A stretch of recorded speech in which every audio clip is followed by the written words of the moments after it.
Assalamualaikum warahmatullahi wabarakatuh dan salam sejahtera. Terima kasih banyak kerana sudi datang untuk menonton video saya pada hari ini.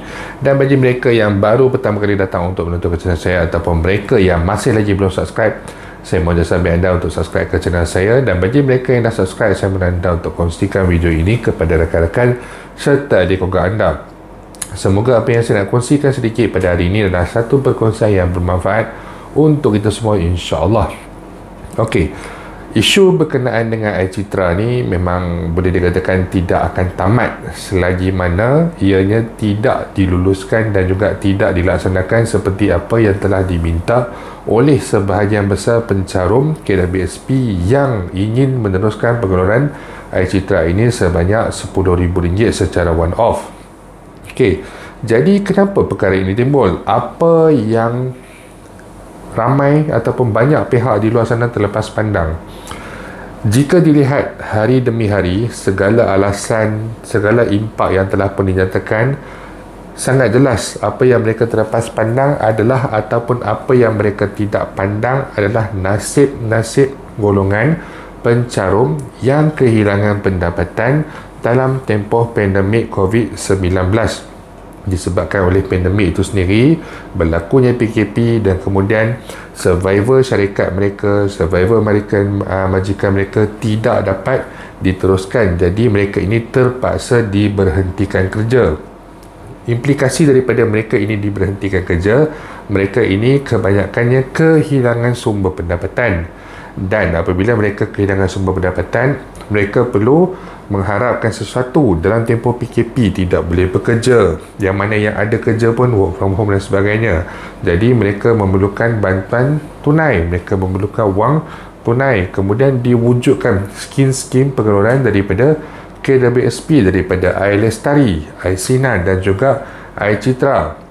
Total keseluruhan pengeluaran adalah berjumlah maksimum RM21,000.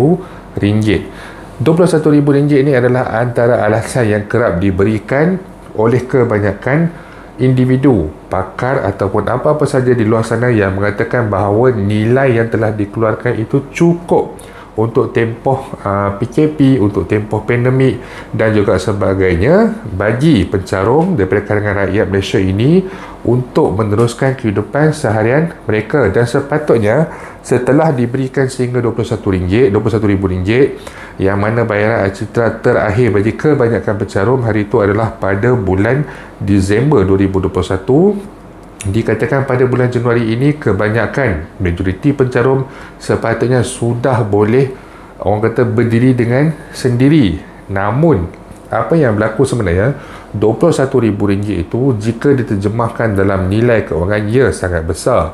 Jika diterjemahkan daripada kerugian, berapa dividen yang boleh kita perolehi, ia sangat besar. Dividen mungkin kita akan perolehi 3 ataupun 4 kali ganda daripada nilai RM21,000 itu.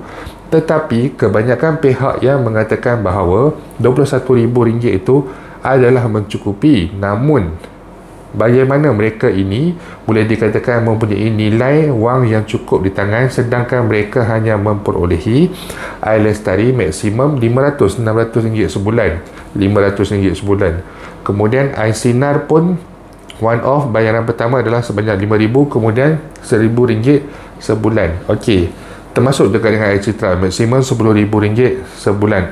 Bayangkan RM1,000 sebulan. Bayangkan RM1,000 sebulan. Kalau mereka yang mempunyai anak-anak yang masih kecil, saya mempunyai 2 orang anak yang kecil berusia 6 tahun dan juga 5 tahun. 2 orang ni minum susu tak mahal pun, brand Fernleaf. Kalau promo beli dekat Shopee time sale, saya boleh dapat dalam RM17. Tetapi saya perlu sediakan hampir 20 paket. 20 paket kalau kata RM17 dah sampai RM300 lebih. Kalau sebulan, katalah seorang pencarum itu diberhentikan kerja dan dalam tempoh sebulan beliau mendapat bayaran air citra, air sinar RM1,000 sebulan. Katakanlah beliau seperti saya, keperluan susu sahaja, tak masuk pampers lagi, susu sahaja mencecah RM300, dapat RM1,000, balance tinggal RM700. Anak saya kalau kata pampers pula memerlukan kos hampir RM180, dah RM480. tinggal RM520. Jadi kepada pihak-pihak di luar sana yang mengatakan bahawa jumlah yang telah diberikan itu memadai kepada majoriti semua pencarum di luar sana, macam mana kita nak terjemahkan nilai itu kita nak katakan mencukupi, sedangkan kalaulah untuk keperluan asas pada anak-anak sahaja, anak-anak yang kecil ini sudah hampir mencecah nilai RM500, macam mana pula dengan kos-kos lain? Bil elektrik walaupun diberikan subsidi masih perlu dibayar oleh sebilangan besar rakyat Malaysia, kerana elektrik kita tahu penggunaannya sudah tentu akan ada peningkatan dalam tempoh pandemik COVID-19 sebab tu berlakunya PKP. Keperluan asas harian, makanan dan juga sebagainya kita tahu sekarang, dan sejak beberapa bulan yang lepas kos untuk bahan mentah, kos untuk makanan, kos untuk ayam, ikan dan sebagainya telah meningkat, malah dikatakan akan meningkat sehingga 200% pada tahun ini. Jadi macam mana nilai RM21,000 itu yang mana puratanya diperolehi RM1,000 sebulan dikatakan telah pun mencukupi untuk membolehkan mereka yang terjejas ini berdiri sendiri pada waktu sekarang ini, sedangkan RM1,000 yang mereka ini perolehi hanyalah dapat digunakan kalaulah ikut matematiknya, kemungkinan besar selepas ditolak untuk perbelanjaan rumah dan sebagainya, perbelanjaan macam keperluan asas untuk anak, bil dan sebagainya, jadi tinggal baki untuk makanan, mungkin hanya boleh digunakan untuk 2 ataupun 3 minggu sahaja, dan mereka ini tidak ada lebihan wang untuk digunakan bagi mencari pekerjaan. Mungkin ada yang telah menjual motosikal, ada yang terpaksa ditarik kenderaannya, terpaksa dilelong dan juga sebagainya. Jadi tidak ada lebihan wang yang mereka boleh gunakan untuk menyediakan diri mereka bagi mencari pekerjaan. Itu adalah salah satu sebab kenapa sehingga hari ini mereka masih lagi tidak bekerja. Selain daripada faktor usia yang sering saya nyatakan sebelum ini, itu adalah antara perkara yang telah pun dinyatakan oleh Dr. Ashraf Wajidi di dalam laman web Facebook beliau, yang mana beliau memberikan respon terhadap kenyataan daripada Ketua Pembangkang Datuk Seri Anwar Ibrahim.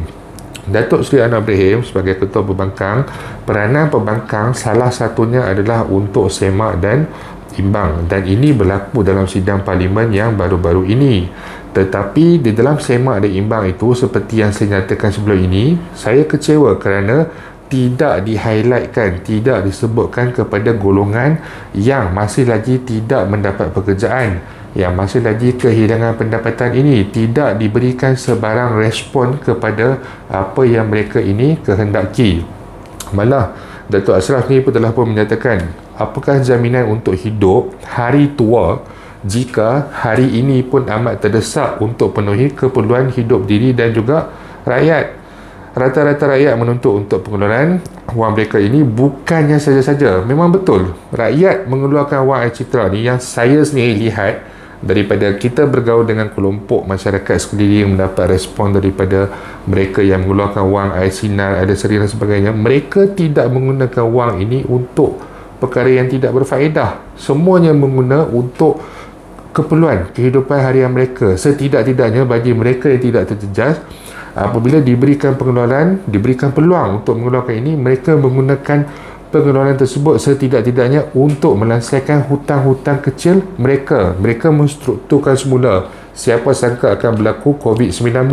Jadi mereka fikir, lebih baik ambil peluang ini, ada sedikit kerugian daripada simpanan di dalam KWSP, gunakan wang tersebut untuk melansaikan hutang-hutang kecil bagi menstruktur semula keuangan mereka bagi menghadapi masa depan 2022-2023 yang mana kita sendiri tidak tahu apa pula keadaannya pada waktu itu. Jadi apabila dicakapkan tentang keperluan untuk meneruskan pengeluaran air citra ini, keperluannya ada di dalam hampir semua setiap individu yang mempunyai caruman di dalam KWSP. Tambahan lagi hampir 6.8 juta, 83 juta pencarum mempunyai simpanan lebih daripada RM10,000, bahkan mempunyai simpanan lebih daripada RM100,000. Sebab itu pengeluaran citra ini sewajarnya dipertimbangkan dan diluluskan. banyak faedah sebenarnya yang dapat diperolehi, yang dapat dimanfaatkan oleh pencarum daripada penerusan untuk pengelolaan air citra ini, daripada kita bercerita ataupun kita berkongsi tentang kesan-kesan sampingan. Kesan sampingan bagi setiap perkara sudah tentu ada. Setiap perkara dia ada pro and cons dia. Tetapi untuk isu ini, kelebihan ataupun faedah daripada pengeluaran itu dilihat lebih besar daripada apa yang dialami ataupun daripada apa yang dikatakan sebagai kerugian ataupun impak negatif terhadap pencarum. Tambahan pula, kita telah memberikan pelbagai idea berkenaan dengan untuk recovery proses, macam mana nak recover balik orang kata baki caruman, macam mana recover balik pelaburan dan juga sebagainya. Semua ini tidak ada satu pun penafian daripada mana-mana pihak yang cadangan ini boleh digunakan pakai dan sepatutnya dipertimbangkan. Patutlah makan kacang tadi. Jadi sewajarnya semua pihak ataupun saya mengharapkan lebih banyak respon daripada politician, sebab anda mempunyai suara anda bergaung, bergema di parlimen berbanding dengan kami-kami yang di bawah ini. Kami hanya boleh bersuara sebegini sahaja dan suara kami mungkin pun tidak akan sampai kepada pihak-pihak yang berkenaan. Tetapi ahli-ahli parlimen di luar sana, baik daripada pihak pemerintah, baik daripada pihak pembangkang, anda sepatutnya menyuarakan tentang isu ini dan juga memberikan pelbagai kaedah ataupun penyelesaian bagi membaik pulih caruman daripada pencarum-pencarum yang telah pun mengeluarkan wang caruman mereka. Ingat, apabila kita sebut tentang KWSP, ianya melibatkan KWSP dan juga pencarum. Hubungan antara pencarum dan KWSP ini adalah sangat unik kerana kita bergantung di antara satu sama lain. Jika 70 tahun yang dulu, KWSP ditubuhkan atas dana daripada kerajaan, tetapi saya yakin selepas beberapa puluh tahun KWSP sudah pun boleh berdiri di atas diri sendiri. Sebarang idea ataupun cadangan untuk memulihkan baki caruman ini sebenarnya mampu dilakukan oleh pihak KWSP tanpa perlu dipertikaikan oleh mana-mana pihak di luar sana, sebab segala pelaburannya juga datang daripada caruman pencarum bernilai hampir 60 hingga 70 bilion setahun, dan keuntungan yang diperolehi adalah hasil daripada caruman pencarum dan juga caruman daripada pihak majikan. Sebab itu dikatakan hubungan di antara pencarum dan juga KWSP ini sangat unik. Jadi kita harap suara-suara berkenaan dengan isu tuntutan ini akan terus dinyatakan, akan terus dikongsikan di luar sana, dan saya berharap secara pribadi pada sidang parlimen yang akan datang, jika boleh diluluskan terus oleh pihak kerajaan, itu adalah yang lebih baik. Tetapi setidak-tidaknya jika tidak ada sebarang bunyi berkenaan isu ini, saya harap lebih ramai ahli parlimen di luar sana yang menyuarakan tentang isu ini, yang menyuarakan tentang perkara ini, yang menyuarakan tentang keperluan ini. Nyatakan nasib mereka-mereka ini yang terlepas pandang ataupun yang tidak dipandang langsung. Kita tidak menafikan hak mereka yang terkesan akibat musibah banjir, tetapi mereka ini yang masih lagi tidak menjana pendapatan, yang masih lagi tidak mendapat pekerjaan juga perlu diberikan perhatian. Okey, itu saja yang saya nak kongsikan sedikit pada hari ini, dan insyaAllah jika ada sebarang perkembangan terbaru saya akan berkongsikan kepada anda semua kelak. Bagi mereka yang mempunyai sebarang masalah, pandangan ataupun persoalan, anda boleh utarakan di ruangan YouTube ataupun di ruangan Facebook saya. InsyaAllah kita akan jumpa lagi. Jangan lupa untuk share, jangan lupa untuk subscribe. Assalamualaikum warahmatullahi wabarakatuh.